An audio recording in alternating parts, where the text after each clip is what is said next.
it's Lisa from Bees and Seeds. Welcome back to the channel. This time of year when we have an abundance of eggs, one of the things I like to make batches of are these simple 4-ingredient dog treats. I'll leave a link to the video on how to make them. They're made with 4 simple ingredients and they don't last on the shelf more than a couple days. So usually I have to store them in the freezer, and our freezer is getting quite full.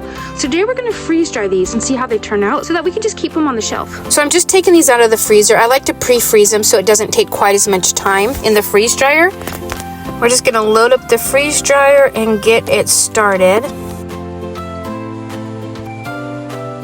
The freeze dryer has indicated that it is done. So we take each tray out, weigh it, write down the weight so we don't forget. We're gonna put it back in for additional dry time. If the product is not thoroughly dried, it won't store as long. And the best way for us to know this for sure is to dry it longer, weigh it. If it doesn't lose any weight, it didn't lose any moisture, and so we know it's good to go.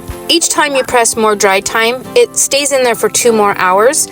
So this one just got done. We're weighing it, and it did actually lose some weight, so we're gonna put it in there another time. After the second round of more dry time, they were complete, and so it's taste test time. Dog approved, we're gonna package them up. I'm going to be using these big half-gallon mason jars. We're not gonna have to store them long term. The dogs will eat them over the next few weeks. So inside the mason jar, vacuum sealed, they'll last perfectly. These little portable vacuum sealers work like a charm. I will leave a link down in the description box below if you're interested in grabbing one. It takes about 20 seconds to seal them, and sometimes it doesn't seal the first time, and I just try it again, and almost always it'll seal by the second time. If you'd like to follow along for more videos about what to do with the things you grow, go ahead and subscribe, and I'll see you next time.